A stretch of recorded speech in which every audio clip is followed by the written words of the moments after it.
miarabantsika indray ary tompoko lasy tompoko vavy eto amin'ity fandarana ambarao eto amin'ny onjam-peo ny Alliance 92 ity amin'izao alarobia atoandro izao. Manambahiny ny fandarana amin'izao atoandro izao amin'ny alalan'ny Andrea Moraniaina Arjona anisan'ny mpandrindra ny etsika roy fa io ihany koa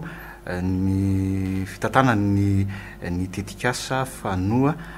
itondra fanazavana momba an'izany no rehefa aveo fa izany isaorana anao ny vahiny teto amin'ny fandarana nanaiky ny fanasana eto amin'ny onjam-peo ny Alliance 92. Misaotra antsika mpanao gazety ato amin'ny Alliance 92 dia misaotra ihany koa antsika mpandrindra n'ity fandarana ambarao ity dia misaotra sady antsika mpiaino izay eo amin'ny etsika roy amin'ny alalan'ny tetikasa fanoa zany fifidianana andraisan'ny olom-pirenena andraikitra izay tanterahany etsika roy moa ary toanany vondrona Europeanina eto Madagasikara. Anomboantsika ny resadresaka ary ny famitinana foy an'izay tetikasa fanoa zay eo ambany fiahin'ny etsika roy. Ny tetikasa fanoa moa zany raha tika dia hoe fifidianana handraisan'ny olom-pirenena andraikitra. Fa io ihany koa le miteny hoe fanoa dia le hoe ekena manaiky zany. Tsika zany mila manana fifidianana ekeny rehetra ary ekeny rehetra fa nandeha tamin'ny mangarahara nandeha tamin'ny filaminana. Tsy azo anefa izay fifidianana mandeha amin'ny mangarahara sy mandeha amin'ny filaminana izay sy hoe ekeny rehetra izay ny vokatra n'ilay fifidianana ratsy ny olom-pirenena rehetra no miezaka mandray andraikitra. Dia izay mahatonga an'io hoe ny fifidianana tsy ahomby raha tsy andraisan'ny olom-pirenena andraikitra. Zay zany raha toka hoe fanazavana n'ilay hoe inona ny dikan'ilay hevitra ambadika n'ilay hoe fanoa. Fa ao anatin'io fanoa io dia niainga tamina paikady anankiray izy io izay napetraky ny firaisamon'olom-pirenena. Dia paikady izay efa nifampizarana ihany izy io dia hoe fifidianana iombonana ekeny rehetra ary atokisana na hoe paikady fiera. Ao an'io paikady fiera io dia misy tanjona ngeda be hoe fifidianana tokony ao anatin'ny filaminana source de paix zany. Ary fifidianana tokony ho tantanana ao anatin'ny fomba mangarahara ary fifidianana tokony hitondra ny sy hamoaka n'ity firenena ity amin'izay amin'izao fahantrana misy azy zao ka tonga fampandrosoana maharitra sy tsy miplanila ary miparika amin'ny faritra sy ny olona rehetra. Izay zany mba hahafahantsika mahana an'izay hoe fifidianana mahafeno an'izay fepetra izay dia mila miasa maro lafitsika ka nisy an'izay ny fanatsarana ny lalàna ny fifidianana. Dia isan'ny miezaka miasa amin'izay zany ny etsika roy amin'ny alalan'ny tetikasa fanoa mba ahafahana manatsara ny lalam-pifidianana ary ahafahana toka hoe mana firaisana na hoe fanarana amin'izay lalam-pifidianana izay satria raha ny lalàna hoentina mandrindra ny lalao baolina kitra anankiray ohatra ny tsy fanarahana dia mino tsika fa tsy maintsy ho vely sy atsaka ny betsaka eo ambonin'ny terrain eo ambonin'ny kianja eo ka tsy ahomby ilay lalao anankiray ilay fifidianana zany amin'izay fotoana izay raha vao tsy fanarahana tsara ny lalàna dia mety ataoko hoe isy riska ho antsika ho an'ny firenentsika izay. Fa ny faharoa ngedabe izay tena eo ny andraketan'ny tetikasa fanoa dia ny fanentanana ny olona mba hifidy. Ary izay fanentanana ny olona mba hifidy izay dia manomboka amin'ny fanentanana azy mba ho tian'ilay fifidianana ka hisoratra ao anatin'ny listra izay ahafahana mifidy. Ary rehefa avy eo dia ny fandrindrana ny asan'ny firaisamon'olom-pirenena malagasy mba ahaitsirika sy ahay anara-maso sy tena hanara-maso zany ny fizotran'ny fifidianana rehetra. Na io voameloha ny fampelezan-kevitra, na io mandritra ny fampelezan-kevitra, na io mandritra ny andro fifidianana, na io mandritra ny toka hoe famoahana ny voka-pifidianana sy aoriana ny famihan'ny voka-pifidianana mihitsy dia misy fanaraha-maso ohatra ny fanatanterahany izay kandida lany eo an'ireo lokaloka izay nomen'ny vahoaka nandritra n'ireny fampelezan-kevitra ireny. Izay zany toka hoe fanaraha-maso amin'ny ankapobeny mihitsy ny fizotran'ny fifidianana. Ary isan'ny araha-maso manokana moa zany ireo izay mety ho osoka sy mety ho kolikoly apetraka mandritra ny resaka fifidianana. Izay rehetrarehetra izay zany no ao anatin'ilay tetikasa fa no fanentanana ny vahoaka fampandraisana anjaran'ny vahoaka sy ny olom-pirenena handeha azoto ifidy ary hahay ifidy eo koa nytiako apetraka satria le mahay mifidy matetika indraindray variana zany ny olom-pirenena mandritra ny fotoana fampelezan-kevitra mahazo fanomezana vitsivitsy misy mizara akanjo kely misy mivara vary raikapoka kely vary raikilao kely dia sotoka an'izay ny akamaroany olona de manome safidy an'izay olona mety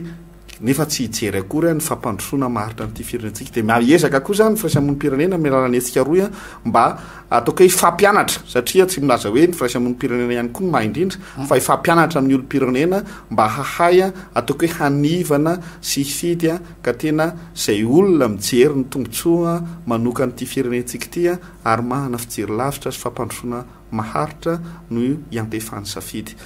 zay zany ataoko hoe amin'ny akapobeany ny lahasa ho tanterahana sy ny ao anatin'io dedikasa fanoa io sy ny paikady akapobeny mihitsy ny firaisamon'nypirenena mba hanatsarana ny fifidianana eto amin'ity firenentsika ty milohan'izay rehetrarehetra zay ny manahirana eto amin'ny firenena amin'izao fotoana zao na ny daty anaovana n'lay oharitsika amina lalao mbola tsy hita ny fitsipy-dalao mbola tsy mazava ny fitsika anao an'lay lalao ino moa zany andeha taoko hoe ho an'le mpilalao aloha le izy sy tsika ataoko hoe mpiatsehatra amin'ny akapobeany rehefa mahay mamaky an'lay ina moa lalam-panorenana ka tena ho ajaina le lalam-panorenana de efa mahafantapantatra sady hoe am'vina ny tokony hanomboka ny fifidianana ohatra ny fifidianana ny filohan'ny repoblika zany no resantsika zany hoe karazany mpikatroka rehetrarehetra de efa mahafantapantatra hoe aiza ho aiza ny tokony voahomana ny paikady fa lo an'le olom-pirenena tsotra mihitsy le izy ndraindray no somary manahirana ny manentana azy satria ohatrany hoe anentana olona jery baolina ianao nefa ny le fotoana anaovana an'le baolina sy tena mbola mazava tsara zay zany somary manahirana kely an'izy io de somary mampisalasala ny olona ary zay mety ndraindray raha mety mampihena ihany koa ny vokatra azo amin'ilay fanentanana ny olona mba andeha isoratra any amin'lisy mpifidianana zany satria mbola sy tena ao anatin'ny sain'ny olona marina satria mbola tsy voateny ilay datim-pifidianana ary mbola tsy nivoaka le lalàna ifehezana ny fifidianana na izany naty zany ho an'ny kandida zany ho an'le mieritreritra ny tondra ny firenena io ohatrany ataoko hoe fanaovana entraînement rehetrarehetra fanazarantena rehetrarehetra na misy ny fotoana zany raha ho any antoko politika masy de tokony zay le izy na tokony efa miomana foana ny antoko politika hiatrika fifidianana ary zay isany mba anentahana ny antoko politika satria ny antoko politika tokony ahana anjara didy betsaka amin'ny fanentanana ny olona ifidy koa satria ianao matoa mahana antoko politika de efa mba mahana olona ianao hoe tony mety mpomba ary ianao anjaranao adidinao any tokony manentana an'ireny mpombanao reny mba ho tafiditra ao anatin'ny lisy mpifidianana sy mba azoto andeha ao amin'ny lisy mpifidianana izy dia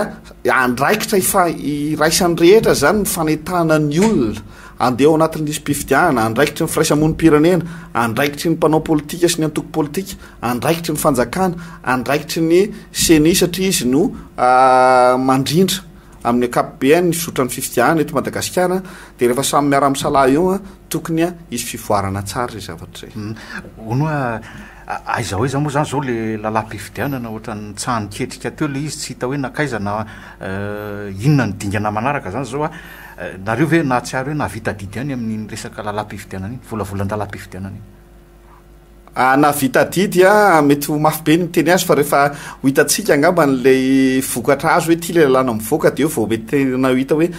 azo vita marina ve ny adidy sa tsy vita fa farafaratsy ny alohana anao an'le adidy ny firaisamon'nypirenena ny ainga avy any amin'ny fandraisana anjara n'lay ataoko hoe comité consultatif na lay comité fankahakevitra rehefa nivoaka lay sosikevitry ny komity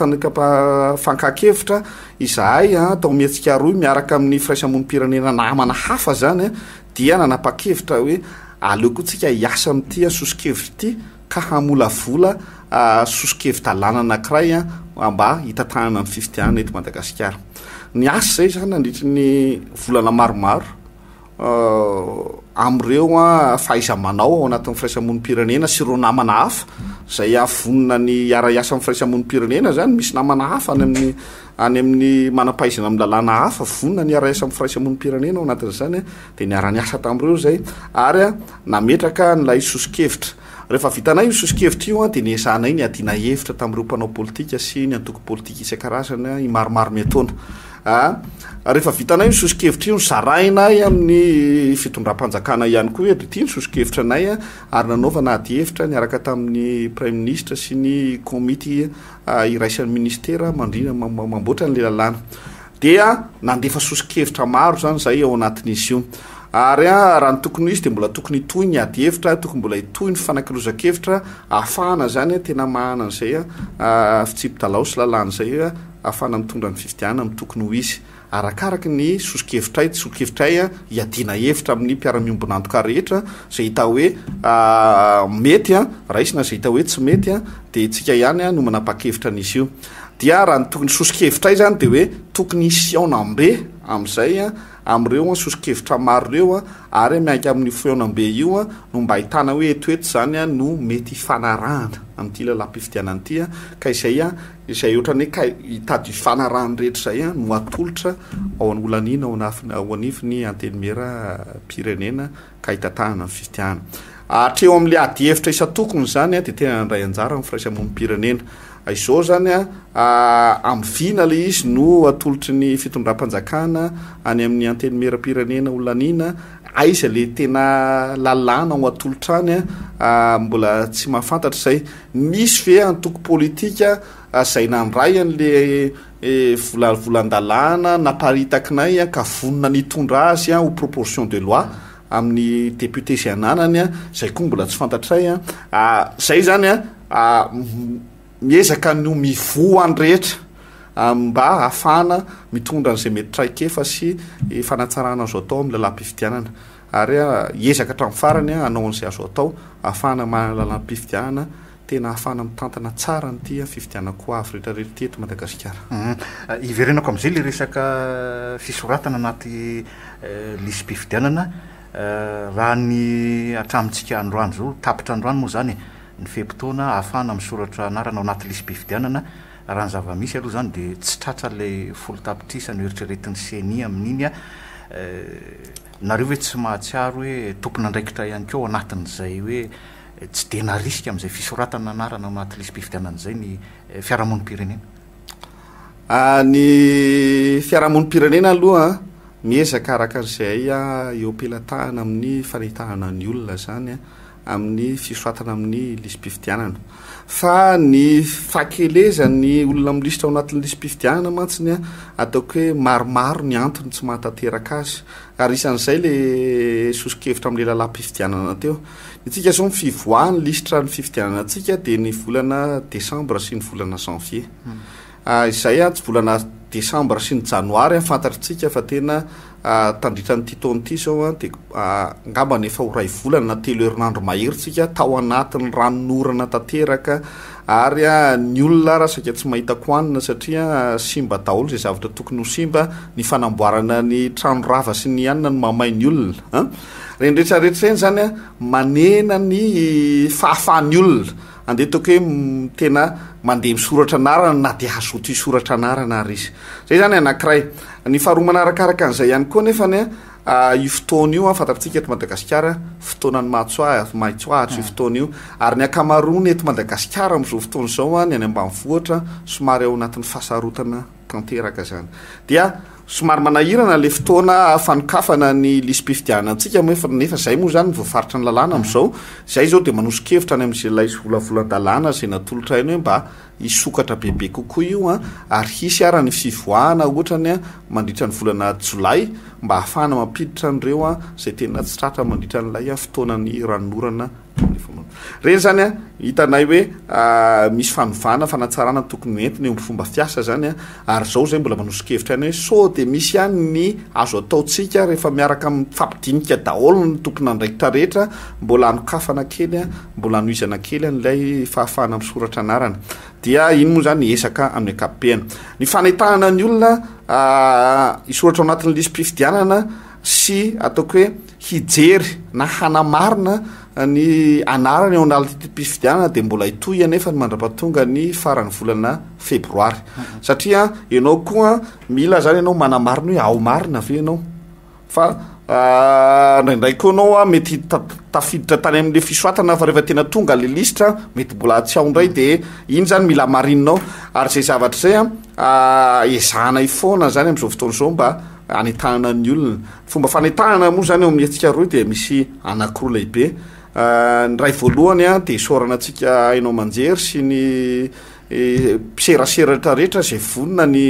iara-iasa amin'ny firaisamonimpirenena ao amin'ny atsika roa izany mba hanaparitaka an'izay a lay a fanentanana sy fanabiazana ny olom-pirenena zay a isoratra ao anatin'ny lisy-pifidiana eto zany manainga atsika mpiserasera sy ao amin'ny tontolon'ny filazam-baovao rehetra satria andraindray ny olona mieritreritra hoe niatsika roa iny nahazo volabe avy any amin'ny union européenne de tady tsy petraka ntsony le fiaraha-miasa fa tadio fa io volabe io a eritretinay koa mbola ao anatiny zany a ny fanentanana ny olona amin'ny fanaraha-maso ny fifidiana ary a niatsika roy de manavina zany a handrakotra ny braopifidiana rehetrarehetra to Madagasikara ary zany rehetrarehetra zany a ilana fanentanana ny olona eny ambany vohatra ilana an'ireo firen'le olona kely ambany vohatra kely avy aty amin'ity braopifidiana n'ity izy makaty amin'ny community de misy an'izay zany mba iangavinay tsika aty amin'ny serasera tsika mpirahalahy-mianala tsy hifamono fa ezaka ny samy anao ny andraikitra ny faharoa de amin'ny alalan'ireo mpikamba ao anatin'ny atsika roa satria ny atsika roa a fivonana firaisamonimpirenena mihoatra ny 20 ny ao zay miatsehatra misehatra rehetra ny fomba fiasan'ny atsika roa zany a dia mampiditra ny resaka fifidianana mba ho andraikitry ny olom-pirenena rehetra ka izay a de manomboka amin'ny hoe resaka fifidianana lasa andraikitry ny firaisamonimpirenena rehetra zany hoe tsy petaka ntsony hoe izahay rery ny mahay ny resaka fifidianana satria izahay rery ny firaisamonimpirenena efa niasa tamin'io nandritra ny taona 20 taona sy ny 10 taona lasa fa io de tokony ho andraikitry ny firaisamonimpirenena rehetra ary ny tamitsika raha de hoe ho andraikitry ny olom-pirenena rehetra zany mahay manara-maso ny fifidianana zay zany mahatonga ny atsika roa hoe na miatsehatra amin'ny fahasalamana ianao na miatsehatra fampianarana ianao na miatsehatra amin'ny tontolo iainana ianao a midira ianao amin'ny resaka fifidianana satria raha sendra ka olona sy tena mandala ny resaka tontolo iainana ohatrany olona sy tena mahana fomba fijery tsara amin'ny resaka fampianarana ho an'ny daolobe ohatra nio tonga eo amin'ny fitondrana dia ho verimaina ny ezaka natao nandritra ny 10 taona lasa ary mbola ho verimaina ny ezaka ho atao mandritra ny 10 taona ho avy a raha mireny sehatra iasanao reny ka andraikitsika rehetra firaisamonimpirenena rehetrarehetra no miatsehatra sy manentana ny olona amin'ny resaka fifidianana to anisan'ny tafiditra anatin'ny tetikasa fanomo zany ny momba ny vehivavy sy ny tanora raha tsy diso ono inona ny hitanareo olana tsy mampiraiky ny vehivavy sy ny tanora am'izay hoe na isoratra anarana anaty lisy-pifidianana na ny fahavitriana amin'ny fifidianana mihitsy inona ny tena olana any olana antsika aloha zany eto Madagasikara teko hoe misy zavatra anankiroa ny anankiray aloha ny raha jerena fotsiny amin'izao fahavitrian'ny olona sy ny mba fidobodoboko ny feon'ny olona fa tonga ohatra ny 24 de isy fifidiana de samy tsindrin-doana daholo ny olona na vehivavy na lehilahy na tanora isy fifidiana zany a mety isy fivoarana kely eto amin'ity firenentsika ity izay fotoan'izay zany a de samy tsindrin-doana ny olona amin'izay fotoan'izay fa izao kosa nefany a somary memalaina ny olona satria ny traikefa nananantsika hatramin'izay a de tena tsy nametraka loatra n'izay a fanantenana tsy namaly loatra n'izay fanantenana meny olona zay satria matetika rehefa tonga ny fiovanana anankiray na io tamin'ny alalan'ny fifidianana na io tamin'ny alalan'ny filaharam-be a de tsy ny tonga lay fanovana teo amin'le fiainana andavanandro ny olona ilay fifidianana ilay fanovana tamin'ny alalan'ny filaharam-be isan-karazany zay zany mahatonga le olona hoe lasa tsy mazoto loatra rehefa miresaka fifidianana ianao satria eritreretina hoe raha raha ny mpanao politika irery ihany ny resaka fifidianana izay eo amin'ny etsika roa nefany a miezaka manentana amin'izao fotoana izao indrindrandrindra ho an'ny tanora sy ny vehivavy satria ny tanora sy ny vehivavy fantatritsika fa manandraikitra be dia be amin'ny fampandrosoana ny firenena ary ny tanora dia hitanay fa mazoto amin'ireo lahasa hafa ahitana efa mazoto am'ireo lahatra hafa am'ireo adihevitra hafa momba ny fampianarana madihevitra hafa momba ny asa tena mazoto ny tanora ary a mazoto eo amin'ny fiarovana ny tontolo iaina ny zon'olombelona mazoto ny tanora mizandretrarehetra zany ny fomba hitaritany hetsika roy satria ao anatin'ny hetsika roy misy fikambanana tanora marobe misy fikambanana fovonana fikambanana mbehivavy marobe dia miara-miasa aminay zany ahafahana zany am'izao fotoana izao manentana an'ireo tanora sy vehivavy ireo hoe raha itsika ty hianana vokatra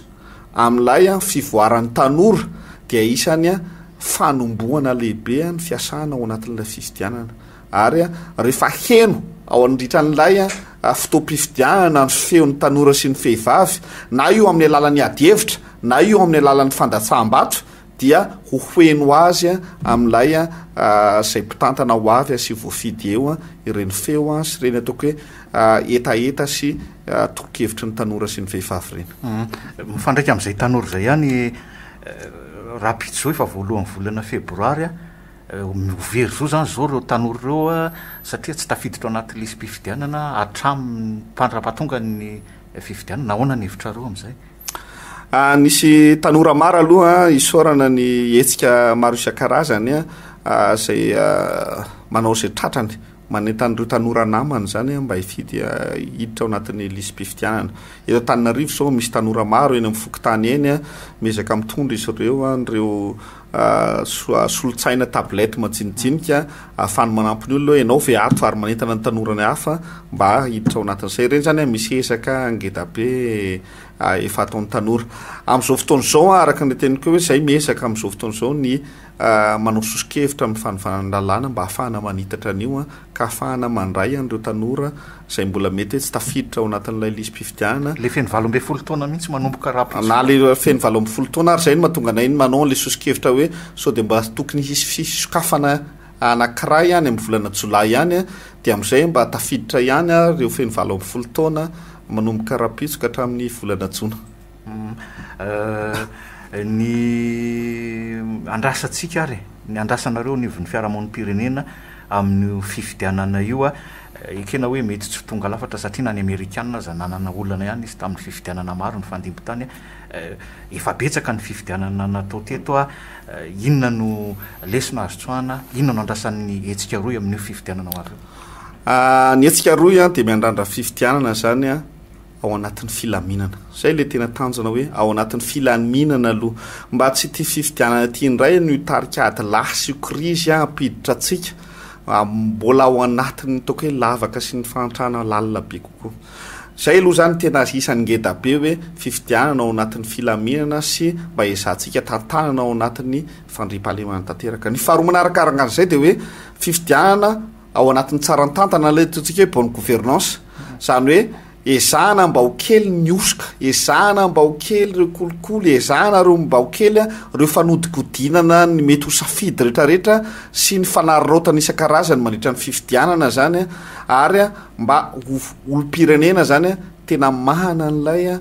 safidy marina sy maneho ny safidiny marina no hitranga amin'ity fifidianana ity satria izay no ahafahantsika mahatonga any amin'ilay hoe olona afaka mitarika any amin'ny fampandrosoana maharitra olona afaka mitarika any amin'ny fampandrosoana mirindra no tafiditra ary andrindra nyity firenentsika ity satria tadio ny fifidianana dia karazany fanomezantsika fahefana ny antoko politika anankiray sy ny mpitondra politika anankiray ny fitondrana ny firenena mandritra ny fotoana voafetra raha présidentielle izy dia 5 taona ohatrany mba ahafahana zay amin'izay fotoana izay hoe tafiditra foana ny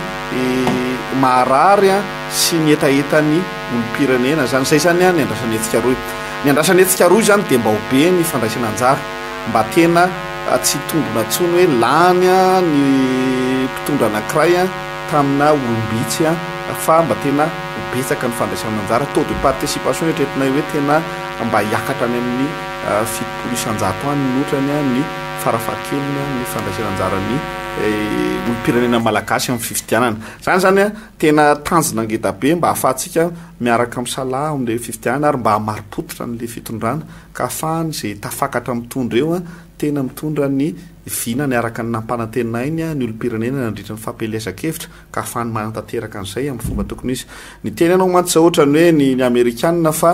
na inona zavatra tao hitanao hoe zay zavatra nyresahana tao anatin'le fotoam-pifidianana izana tanterahana ho sarotra ry izy dia zay koa ny rarina hoe mba hanana an'izany mpitondro zany tsika ohatran'ireo mpitondra any amin'ny firenena maro hafa hoe izao ny zavatra nyresahako nandritra ny fifidianana izao ny zavatra nieritreretiko tanterahana izao no nandaniany olona an'lay fomba fiasako na ny programako dia zahako ny manatateraka an'iny amin'ny fotoana zay anomezana tokony anatanterahana azy zay omena tokony anatanterahana azy zay zany ary zay netika roy dia masaezaka anaramaso an'izay hoe tiany fampiresahantsika tiany no zavatra nampanahitana ny vahoaka aiza ho aiza amin'io tsika amin'izao fotoana izao raha misy ifanampiana dia tokony ifanampiana fa zava-dehibe ny fitazomana ny teny nomena zany mandritry ny fotoam-pifidianana anankiray sady amaranantsika ny fandarana afatrafatra ihany koa ho an'ny mpifidy ny vahoaka indrindraindrindra satria nona fa ho maro ireo kandida ny matetika eno any dia ny hoe dia neo ihany ny hoe zay leo politika sy ny sisa sy ny sisa afatrafatra sy indrindra ho an'ny mpifidy sy ny vahoaka zany momba n'izay rehetrarehetra zay ny afatrafatra moa zany dia marina fa amin'ny fotoam-pifidianana ohatran'izao mampisalasalatsika vahoaka hoe afaka tena hitorantsika ao anatin'le fampandrosoana sy finovany any miaty vilanitsika ve ny fandraisantsika amin'ny fifidianana anankiray nefa koa tsika ao anatina tany demokratika dia raha te hiaina ao anatin'ny filaminana sy ao anatin'izay tany demokratika izay tsika dia tsy maintsy ary tokony amin'ny alalan'ny fifidianana ihany no anomezantsika ny fahefana n'izay mpitondra antsika sy eritreretintsika mahavany olantsika mandritry ny feom-potoana anankiray ka raha izay zany dia tena tsy maintsy mandray andraikitra ny olo-pirenena isika tsirairay avy tsy mifiraisamon'ny pirenena rehetra rery ihany fa itsika ary tsirairay avy tsy maintsy mandray andraikitra mba hifidy ary mba ahay fidy inona moa le mahay mifidy mba tsy hosodokotsika amin'izay mety ataoko hoe kobakambava isan-karazany mandritry ny fotoam-pifidianana sy ny fanomezana vitsivitsy isan-karazany mandritry ny fotoam-pifidianana sy izay mety hoe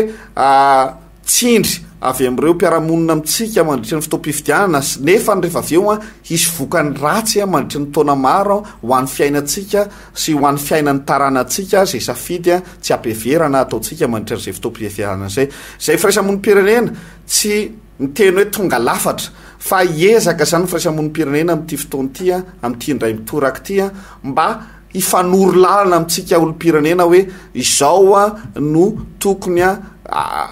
andeha taoko hoe masotsivana ampiasaitsika ary karazan-drazan'ny olona manao ohatran'izao no mety hamaly any filatsika dia tsika ihany no mahita azy eo arakaraka an'izay tiatsika ampiarana an'ilay masotsiva n'izay dia mampianatra hoe ohatra ohatran'izao miezaka afaka manome an'izay masotsivanabe tsy hoe manome an'lay masotsivana fa